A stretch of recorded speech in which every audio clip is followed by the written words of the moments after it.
గుప్తా గారు, గౌరవ్ ఏం చేస్తాడోనని భయంగా ఉంది. ఏదో ఒకటి చేయండి ప్లీజ్. ఏమీ చేయలేము, చేయరాదు. నిన్ను చూసి పారిపోయిన ఆ ఘోర కాదు అమరేంద్ర, సకల శక్తుల్ని కూడబెట్టుకున్న ఈ ఘోర.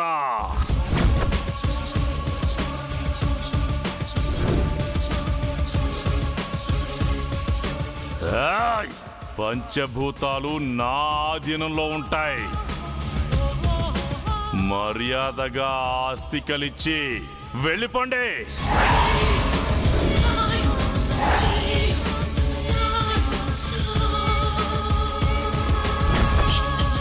మీ ప్రాణాలు కాపాడుకోండి.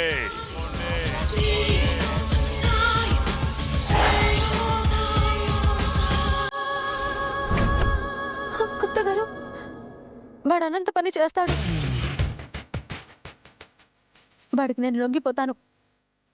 నా ఫ్యామిలీని వదిలేయమని చెప్తాను. బాలిక, ఇది మంచికి చెడుకి, దైవానికి దుష్ట శక్తికి జరుగు సమరము. ఇందున యుద్ధము చేయవలసినది నీవు కాదు. మరి వేచి చూడుము. మీకింకా అర్థం కాలేదు కదూ? మీ మౌనం నాకు అర్థమైంది.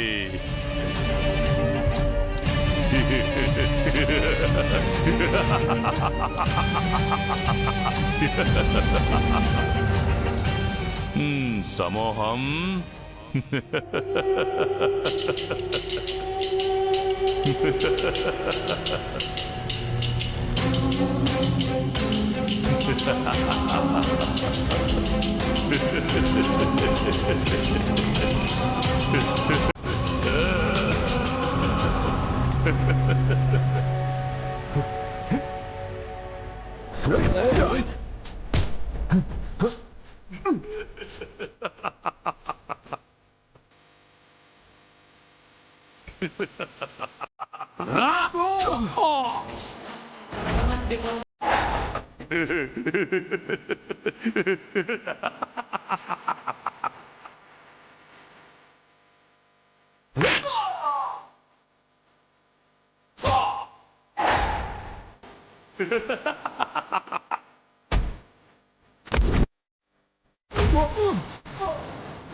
బంధనం.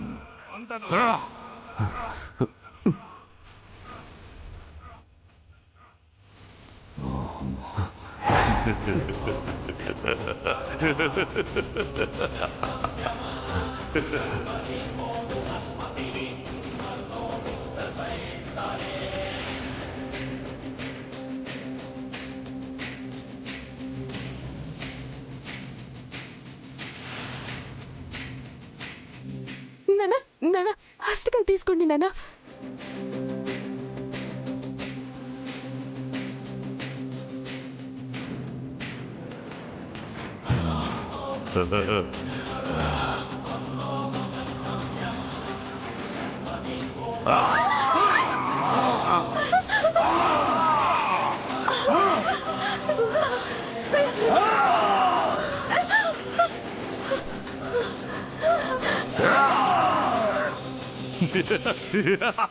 దేవా!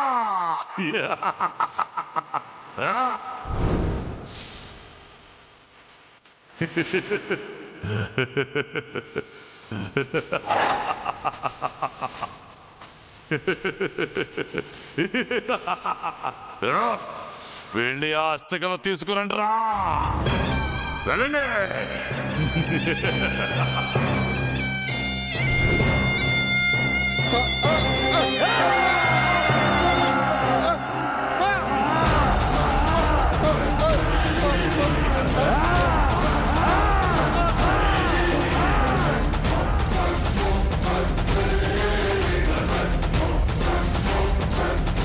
గుప్తా గారు ప్లీజ్ మా వాళ్ళని కాపాడండి. ప్లీజ్ గుప్తా గారు ప్లీజ్ నా కుటుంబాన్ని అయినా కాపాడండి గుప్తా గారు ప్లీజ్.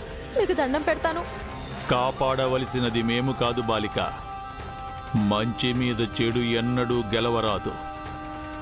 అటుల గెలుచు సమయం ఆసన్నమైనచో మంచికి తోడుగా భగవంతుడే వచ్చును.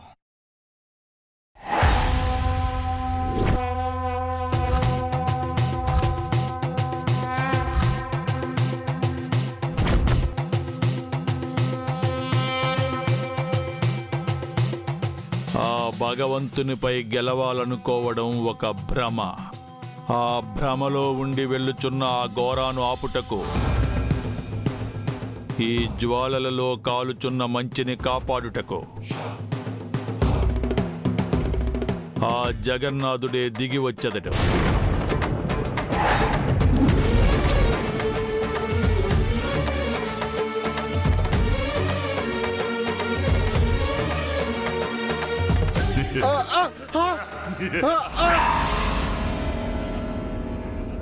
కన్న కూతురి అస్థికలు కాపాడుకోవాలని ప్రయత్నిస్తున్నావా?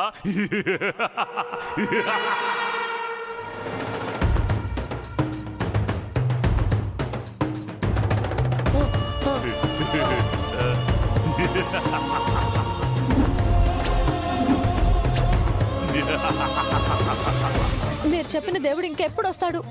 నా కుటుంబాన్ని ఎప్పుడు కాపాడుతాడు?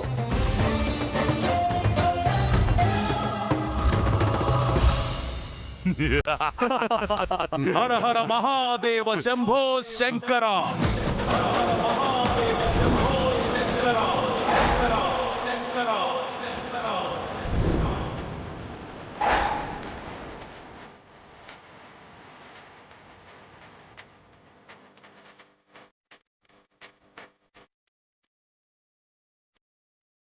వాళ్ళకి ఎదురెళ్తే మిగిలేది మరణమే.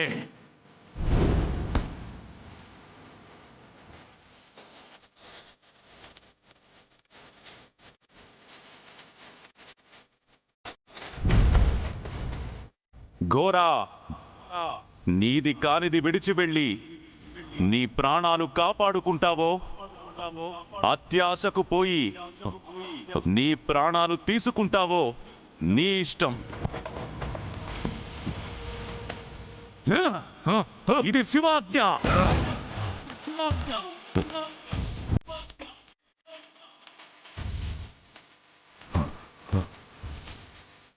నా ప్రాణం నాకు కావాలి. పో.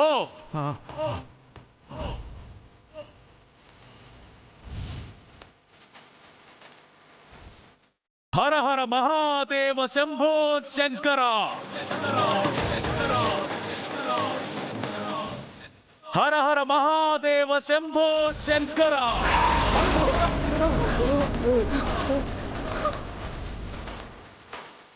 ధన్యోస్మి జగన్నాథ.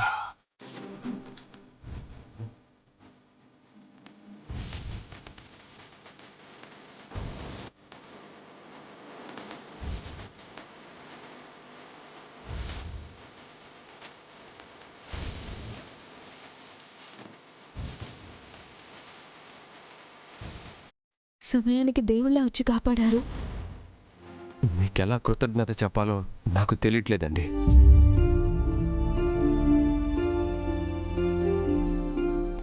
మేము చేయవలసిన ప్రయాణం ఇది కాదు. చేరవలసిన గమ్యము వేరు, మేము చేపట్టవలసిన కార్యము వేరు. మా అడుగులు ఇటువైపు ఎందుకు పడినాయో, మా ప్రయాణం ఇటువైపు ఎందుకు సాగినదో మాకు విదితము కాలేదు. మిమ్మల్ని కాపాడుట కోసమే ఆ జగన్నాథుడు మమ్మల్ని ఇటు పంపించినట్టున్నాడు.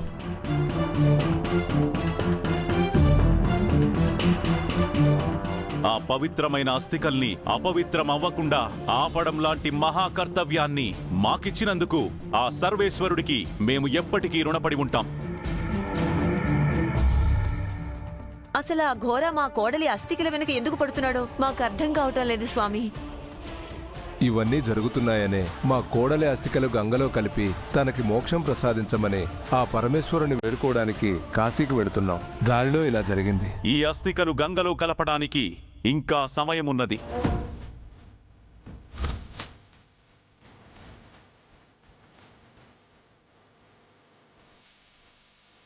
మరెప్పుడు కలపాలి స్వామి? అక్క చనిపోయి ఇప్పటికే చాలా నెలలైపోయింది. కలపవలసిన సమయం వచ్చినప్పుడు ఆ సర్వేశ్వరుడే మీకు సంకేతాన్నిస్తాడు. అప్పటిదాకా ఈ అస్థికల్ని జాగ్రత్తగా కాపాడుకోండి. ఈ కథ అంత సులువుగా ముగిసిపోలేదు. ఈ ప్రాణం చేయవలసిన కార్యములు ఇంకా ఉన్నవి.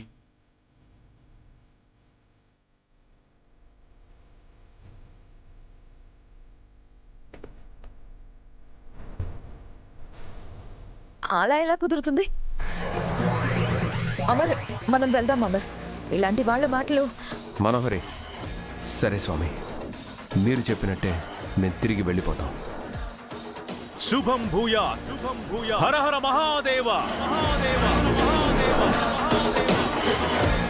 హర హర మహాదేవ, మహాదేవ, మహాదేవ, మహాదేవ. అమ్మ పాప, మేడం, నాకేమైంది? నేను ఇక్కడ ఎందుకున్నాను? నీకేం కాలేదు, కంగారు పడుకో. గుప్తా గారు, గుప్తా గారు, గుప్తా గారు, ఎక్కడికి వెళ్ళిపోయారు? గుప్తా గారు,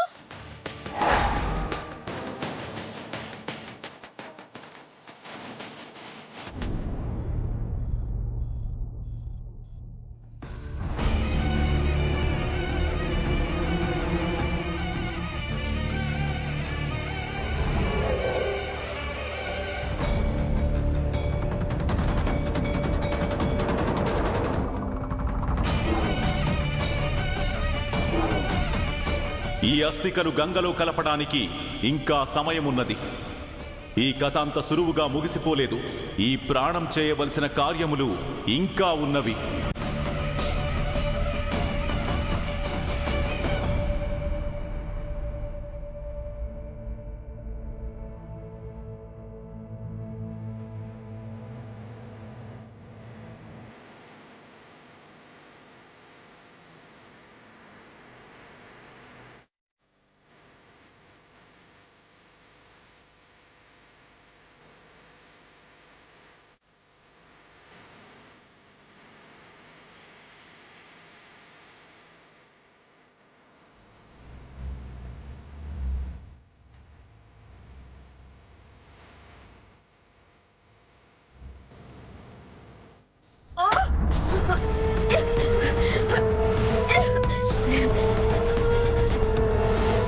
ఎందుకు ఎందుకు ఎందుకు ఎందుకు దాన్ని నేను అంతం చేయలేకున్నాను?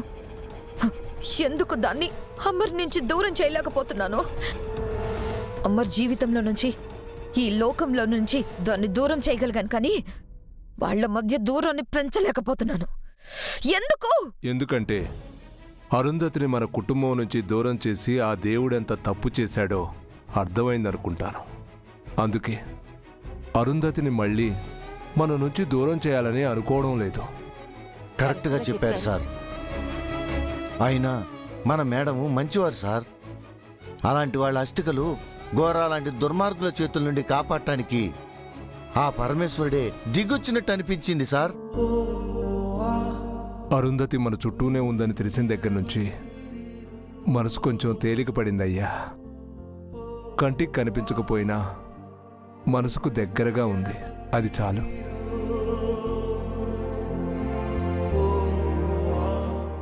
ఏం ఆలోచిస్తున్నావు నిర్మల? అరుంధతి ఆత్మ ఇక్కడ ఉండటం అరుంధతికి వరమా శాపమా అండి? అదేంటి నిర్మల అలా అన్నావు? వరమే. మేడం తన కుటుంబం పక్కనే ఉంటూ వాళ్ళ సంతోషాల్ని విజయాల్ని పంచుకోవటం వరమే కదా. తన స్థానంలోకి వేరొక అమ్మాయి వచ్చింది. పిల్లల కన్నీళ్లు తుడవలేదు, కష్టాన్ని పంచుకోలేదు.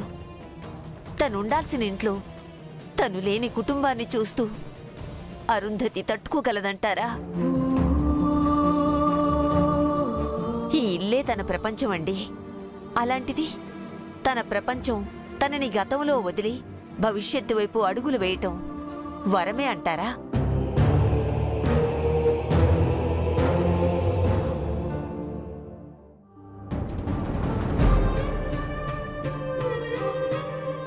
అక్క అస్థికలు కలపలేకపోయినందుకు మీరు బాధపడుతున్నారా? మీరే ఇలా ఉంటే మిగిలిన వాళ్ళ పరిస్థితి ఏంటండి?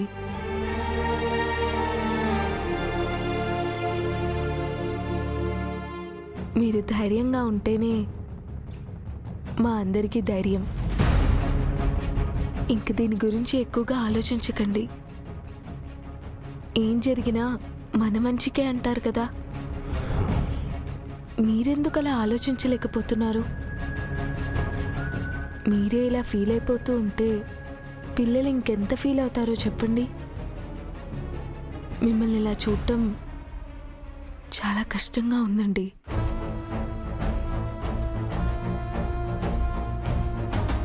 శివుడు ఆజ్ఞ లేనిదే చీమైనా కుట్టదంటారు కదండి. ఆయనే అక్క అస్థికల్ని కలపనివ్వలేదు అంటే దీని వెనక బలమైన కారణం ఉందేమో అండి. ఆ కారణం ఏంటో నాకు తెలుసుకోవాలనుంది మిస్సమ్మ.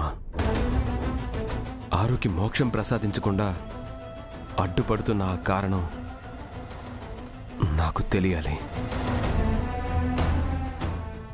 నాకు తెలిసిపోయింది. అసలు ఇదంతా ఎందుకు జరుగుతుందో నాకు అర్థమైపోయింది. అమ్మ అస్థికలు ఎందుకు కలపలేకపోయామనా? ఎందుకు? ఏం తెలిసింది? నాకు తెలిసి అమ్మని మన నుంచి దూరం చేసినందుకు దేవుడు చాలా ఫీల్ అవుతున్నట్టున్నాడు. అందుకే అమ్మలా ఉండే ఇంకొక ఆమెలో అమ్మ సోల్ని పంపించి తనని మళ్ళీ మన లైఫ్లోకి తీసుకురాబోతున్నాడు. అందుకే అమ్మ సోల్ని ఇంకా పైకి తీసుకొని వెళ్లకుండా ఇన్ని రోజులైనా భూమి మీదనే ఉంచేశాడు. కరెక్టే కదా? మీకు కూడా అలానే అనిపించింది కదా? తింగర్దానా, నోటికేదొస్తే అది మాట్లాడేస్తావా? అంజు, అసలు ఇలా ఎక్కడైనా జరుగుతుందా? సినిమాల్లో జరుగుతుంది కదా. అందుకనే దాన్ని సినిమా అంటారు, దీన్ని లైఫ్ అంటారు. లైఫ్ లో జరిగేవి చూసి ఇన్స్పైర్ అయ్యే కదా సినిమాలు తీస్తారు. అరే, దీనికి నిజంగా పిచ్చి పట్టేసింది. ఏదేదో మాట్లాడుతుంది. వెళ్దాం పదండి. ఏ అమ్ము, ఆకాష్, ఆనంద్, అమ్ము, నేను చెప్పేది ఆలోచించకుండా వెళ్ళిపోతున్నారేంటి? అమ్ము, లేదు, దాన్ని ఇంకా ఎక్కువ రోజులు ఇక్కడ ఉంచకూడదు. ఖచ్చితంగా వచ్చిన అవకాశాన్ని వదులుకోకుండా అమర్ని బాగిని దగ్గర చేయాలని చూస్తుంది.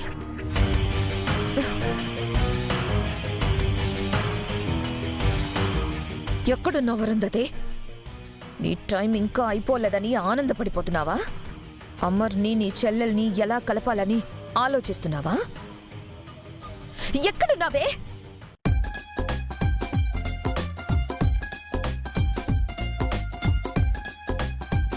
గుప్తా గారు,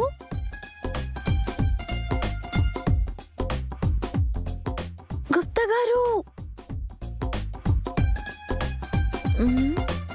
పొద్దున్నుంచి గుప్తా గారు కనిపించడం లేదు. ఎక్కడికి వెళ్ళారు? ఏమైపోయారు?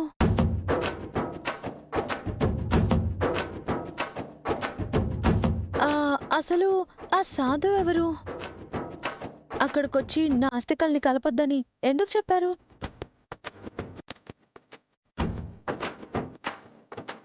గుప్తా గారు, మీరిక్కడే ఉన్నారా?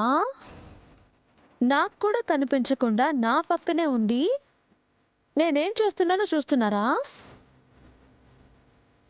అంతే కదా? నిజం చెప్పండి గుప్తా గారు.